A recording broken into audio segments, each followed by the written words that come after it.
Hello, welcome to week 2 of the Get a Clue Readathon. I'm filming this intro directly after I finish the outro for week 1. I'm going to give you some updates on my current reads and how I'm feeling about them, and I'll just continue to update you as the game goes on. So I am currently in the middle of a ton of books. I am reading this for the current prompt for the kitchen. We Are Where the Nightmares Go by C. Robert Cargill. This is a horror fantasy short story collection, and I'm about halfway through, and I'm really enjoying this. I will say there have been a couple stories that have been real flops for me. They did not work, but they were kind of short, and a lot of the other stories have been working. My favorite 2 so far, I actually read last night during sprints with Danielle from Danielle Reads. She was doing slumber party reading sprints for the Throwback Book Club, and I was joining her. I was reading some of this and some of Wind and Truth, and the 2 stories I read were so good. So I read one that was a Grim Reaper story, and I loved the way it ended. It was so interesting. It was really good. And then I read one that when it started, I was really not into it. And then once I got 3 pages in, I was hooked. It was a book about dinosaurs from the perspective of a dinosaur. And it was a zombie apocalypse, but it was dinosaur zombies. And I was so moved by it at the end. I almost cried. It was so good. Oh my gosh, I loved it.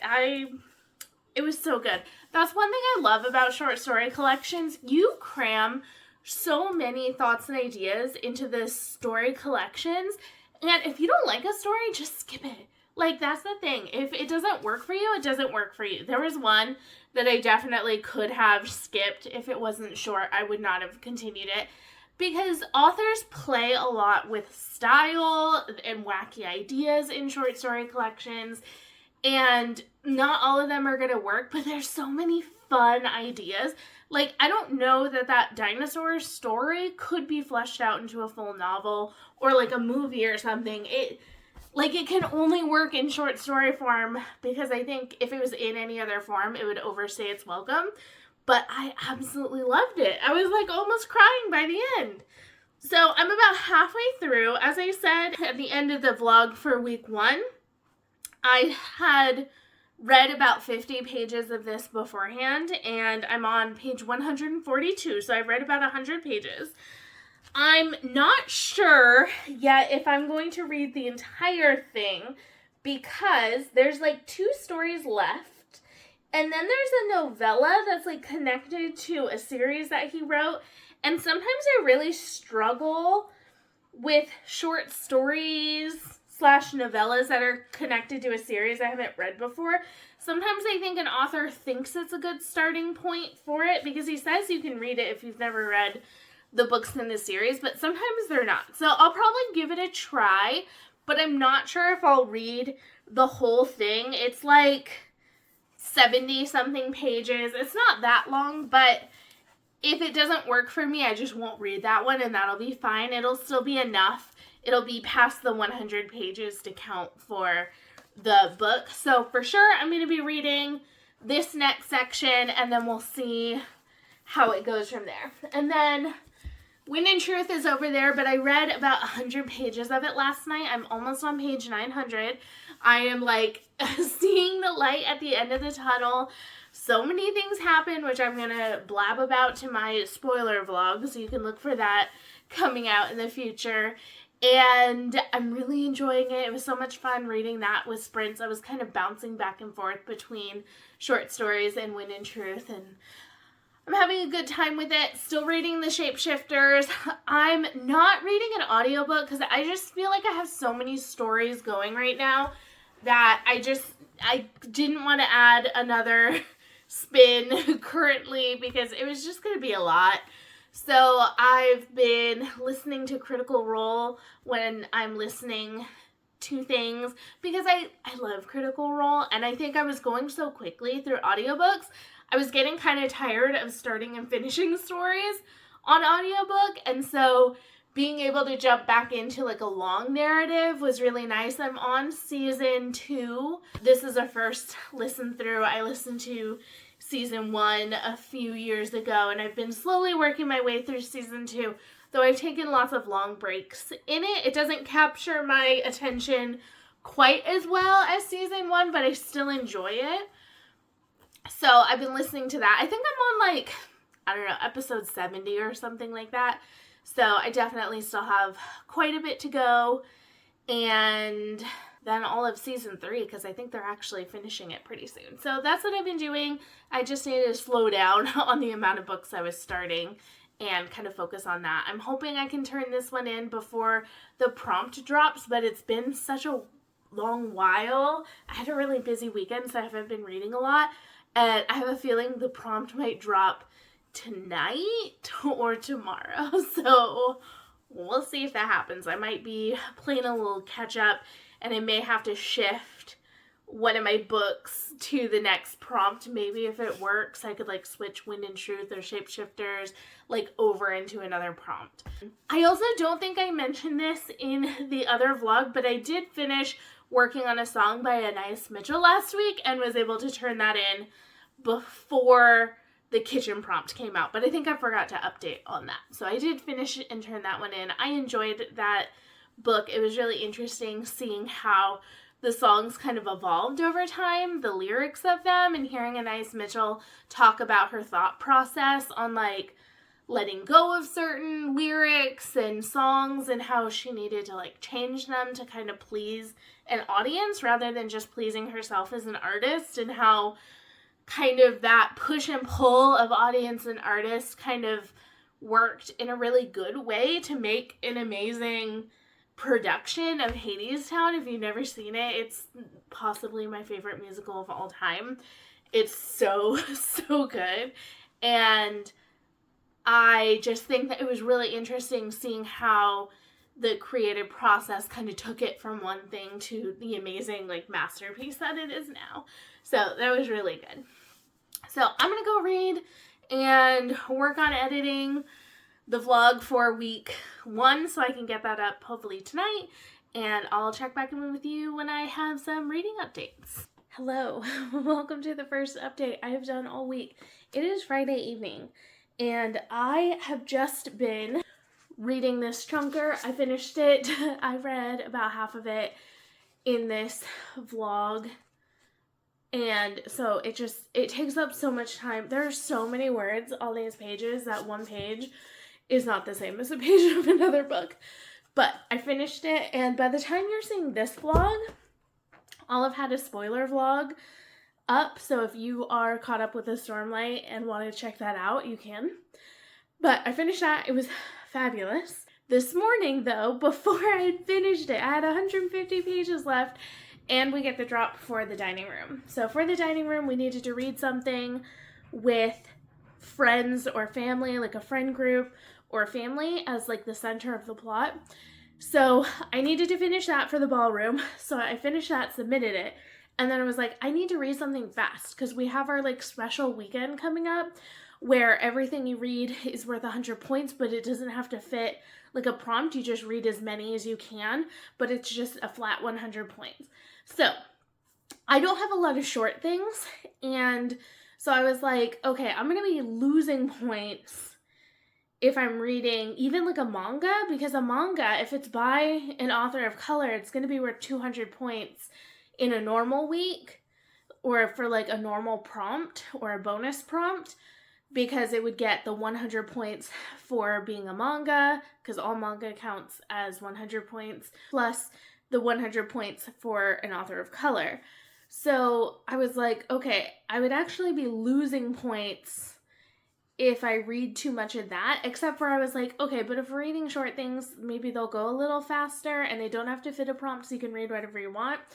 So I finished Wind and Truth, and then the dining room prompt dropped. So I was like, I'm going to read something and just get through that and then focus on bonus books and maybe throw in a few books for this like special weekend.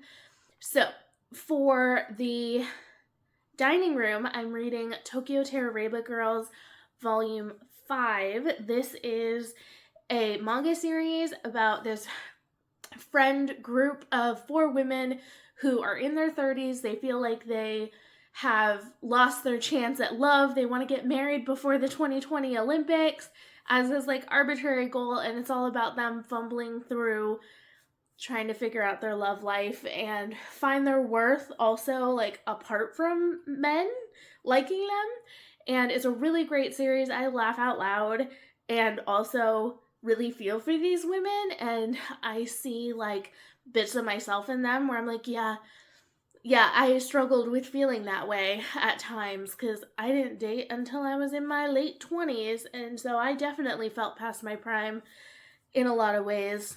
I'm reading volume 5. I'm enjoying it. I'm like one section through, and I'll finish that tonight. Then I needed to replace a book since I used Wind and Truth for the dining room. I was like, well, now I need a 500 book bonus prompt because we can't just spin again. We'd have to lose 50 points if we spun again. So I was like, I need something to replace it. And this book, The Lollipop Shoes by Joanne Harris, this is the sequel to Chocolat, which is a series that I started before 2024. And if you watch my other videos, you know I have this big challenge of all these goals that I'm trying to beat to earn points at the end of the year. If you haven't seen my 2025 reading goals video, you should watch that. This is one of the series I started before 2025.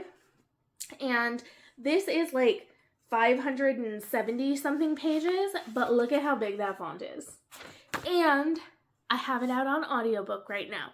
So this will not count for many bonus points. It's just going to be chunky. And with the audio, I can get through it so much faster than just reading it physically. So I'm going to work on that and Tokyo Terroreba Girls. Then, when I'm done with Tokyo Terroreba Girls, I have the rest of the series. There's 4 more volumes because I think it's 9 volumes long. So I can read those over the weekend if I want to, or I can just focus on bonus prompts. But after I finish Tokyo Terroreba Girls, I still need to submit Scarlet because I haven't been able to because I've been behind. And I'm hoping that maybe if some of us don't focus too hard on reading short books and we focus on maximizing points by reading bonus books, that we will maybe get ahead on the dining room prompt. Because I'm like, if we just dropped the weekend reading, we could like hit some big points while everyone else is distracted. Though we don't know what the prize is for winning this weekend, which makes it hard to like decide. So I think my goal is just to rack us up as many points as possible with bonus prompts. I have 2 chunky books that would be like great to like fly through and get us some like big points. Like this is like over 1,000 points just with these 2 books. So if I can like fly through these, I think that would be better than like spending an entire day reading manga and maybe getting like 600 or 700 points, just like focusing on these and really like trying to get through them, especially because like both of them, like there's not a lot of words on each page, so they read a little faster. So this could be my physical read, this could be my audio / physical sometimes, and I could just like plow through those as fast as I can. So that's what I'm going to be trying to do, and we'll see how it goes. Hello. I'm back. This is the next day after my last check-in. I am DNFing The Lollipop Shoes by Joanne Harris. This one was just starting to lean really heavy into the witchcraft, and that is like not my thing. For those of you that don't know, I'm a Christian, so I didn't think Chocolat leaned too far in that direction, but this one was getting like very into the witchcraft and like really like describing it. Like it was clearly becoming a bigger part of the plot, and that's just not really my thing. So I decided to DNF this one. I got like 7% in listening to the audiobook last night. I decided to read another volume of Tokyo Terroreba Girls for the translated book, since I had like 6 of them out from the library. So I read that, turned that in for 200 points. Then I decided to shift, since this was my translated book, I went to move this to my 500-page book, because I just looked and looked and looked, and so many of my 500-page books that I have going right now are starts to fantasy series, and I either wasn't interested in reading them right now, or they were like 7, 8, 900 pages, and I'm like, I just finished Stormlight. I need like a break from like the super long books and the super intense fantasy for just a little bit. So I decided to switch this over to the 500, read the translated manga for the translated book. So I got that turned in. Then I needed to spin again because this does not have an audiobook at all. I can't get an audiobook, so I wanted to spin for an audiobook. And I spun and got a book with a door on the cover. So I'm going to kind of like scour my shelves. If I could listen to an audiobook of a book that I own that maybe I just haven't got to, that would be fabulous. So I'm going to see if maybe that's an option. Otherwise, I'll just look through my Storygraph, see what would maybe work and be available from my library, because that's like the other tricky thing is what's available like right now for audiobooks. So I'll do some searching and I'll let you know what I land on. A little update here on what I've been reading or DNFing, as is the pattern in this readathon. I decided to DNF the Shapeshifters. I got to page 322 and that was over halfway. I was really debating, because this reads very quickly, I was debating trying to push through. But unfortunately, I don't think that this book is for me.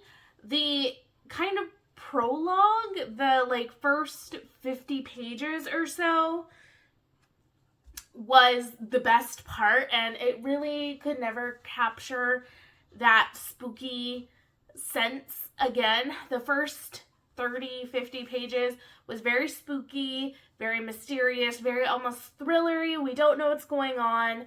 And then throughout the rest of the book, we completely shift points of view, and we're following a new character and her like trying to figure out what happened to this boy who disappeared in the 30 pages. Well, I guess she's searching for a boy that disappeared closer to her timeline, but it also has to do with this first 30 pages. There was another boy that disappeared in the past. And so she's like trying to figure out what's going on with these disappearances. So I found the characters very flat, and there was a lot of words, but not a lot happening. There were a lot of characters. There's something confusing that's happening. I will say the author very early on tells you that trolls are real in this story. So we're not left to wonder, like, are they real? We're just left wondering, like, what's going on with them. And there was just a lot of things happening that went nowhere, which was starting to get frustrating when this is like a 600-page book. I need the plot to be going somewhere. It felt like there wasn't enough plot to actually justify that long of a page count. There was just too much, well, let's go talk to this person. Oh, that was a dead end. Let's go have this random conversation with my mom. Let's learn about my family history. But like none of it mattered. And so the plot was just moving so slowly that I was just like, another 300 pages, even though it's very fast-paced, is just gonna be torture. I think there was a reason, like, I've been reading this for, like, 2 weeks. I wasn't wanting to pick it up, so I was, like, dragging it along. So I think I just need to be done with this one. I got past the 50% mark, though, so I was able to submit it for the 500-page prompt. And then, because I DNF'd the lollipop shoes, I wanted something else that has a door on it, and we have the Paris apartment I decided to try. There are doors down here out on the balcony, and this is a story, if you haven't ever read Lucy Foley's stories, they tend to be split up into like a lot of points of view, usually like 5 to 7 points of view, and it's about all these characters that like have secrets, and they're usually very unlikable, and this is centering around a woman whose brother goes missing at this apartment in Paris, this very posh apartment, and you're learning about his sister and her finding him missing, and then the people in the apartment who may or may not have something to do with that disappearance. And I have this out on audiobook as well, so I can like listen and read it physically. Man, this readathon has had so many DNFs, and it's not bad. I DNF a lot, and I'm trying to get through a lot of backlist books that I picked up at library book sales or little free libraries, or older books that I found for cheap at bookstores. I have a lot of those on my shelves, and they're kind of like shots in the dark. So this is one I got from a little free library, and I did not enjoy this one. I got like 60 pages in, and I struggle with Lucy Foley. I think I forget which one has to do with like the island. I think it was the guest list. I liked that one, okay, but she does a lot of characters, a lot of points of view, and the points of view switch so fast that you blink and you've missed a character switch. And what I'm finding really frustrating about thrillers is like every single character, especially in this, she writes a lot of like everyone is unlikable kind of things, so you don't know who did it because they're all terrible. But every chapter will end with like, no one knows that I have a little secret. But like, the secrets are never that interesting when they actually come to light. And I just find it so annoying that for 250 pages, every chapter is like, no one will ever know what I did. I can't let them find out. I can't talk to the police because of this secret in my background. And it's like so annoying and so repetitive. When you have like 6 points of view and every single person is like, you can't know my secret, I just get so frustrated. I get frustrated when there's like one character. And I think I find it frustrating because they drag it out so long. And it's just like, no one thinks this way. I think that's what bothers me the most. No one sits there and thinks, I can't go to the police because of my secret. This is not a spoiler for this book. I don't know what anyone's secrets are. But it's like, you'd be thinking like, oh my gosh, I accidentally killed my brother when we were 6 years old and I never told anyone. It was a total lie. I've been keeping that my whole life. If I talk to the police, that's going to drudge everything up. Like, it's so annoying when a thriller writer is clearly just writing something that they're like, please keep reading to find out this secret. They're like begging you, like, please, like, I'm gonna tell you something interesting in like 200 pages. And I find it very frustrating. And I really am just finding that in so many thrillers that I'm reading. So I DNF'd this one. I tried listening to it. I tried reading it. I spent a couple hours on it. It's just not for me. I find that so frustrating, that writing style of just teasing a secret. I'm never going to tell you anything about it until I like tell you everything in the last 50 pages. It's really frustrating to me. So I'm going to pick up another thriller that has doors. It has a little patio door here, and I think we can see the door down there. This, I think, will work for murder mystery. Maybe. I don't know. It might not be like a murder mystery at all. But this is an audiobook and a physical book. I have it. I have the audiobook now. It's like 13 hours. So I think I can read through this pretty quickly. It's like less than 400 pages. It's like a woman who like comes home and then suddenly like they like come home and there's this couple like moving into their house, but they're like, we didn't sell this house. I don't know if they're living in it or not. So that sounds really interesting. There's a book called The Sudden Departure of the Frasers by Louise Candlish that has been on my TBR for years and years and years, but I've never seen it at a bookstore, and it's not, I don't think it's at any of my libraries or anything. So I found this at a library book sale and picked it up hoping to try it, because if I love it, then maybe I'll put a little more effort into hunting down that other one that sounds really interesting.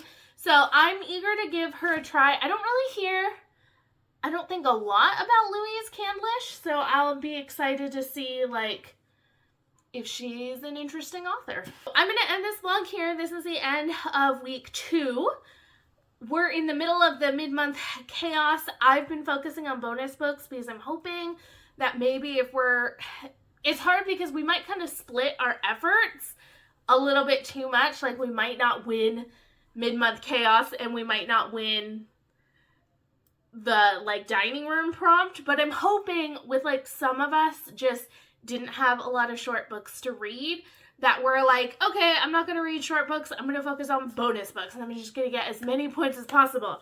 So I'm hoping that with the ones I've been submitting, and I know some other people are submitting bonuses as well, that we'll be able to maybe get an extra clue if we win the dining room prompt. Because we haven't won any yet. And I really want to. It's hard being on the biggest team, because if you have, like, some people that, like, don't show up to the readathon, then you're kind of screwed, because it just takes that many more people to, like, make up for it, because we're always averaging by our large number. So it's always tricky when you're on the largest group. But I believe in us. I believe in us. Even if we don't get all the clues that we need, I believe that we're all going to make amazing guesses and we're going to win. If you are participating in the readathon, I want to know how it's going for you. Even if you're not on Team Green, I still hope you're having a lovely, lovely time. And let me know how it's going down in the comments below. If you're not, let me know if you've read any of these books. I'd be interested to know what you think about thrillers and that, like, teasing of secrets. Let me know if you find that enjoyable or frustrating. I'd be really intrigued to know. And thank you for watching. I will see you next week for week 3 of the readathon. Bye!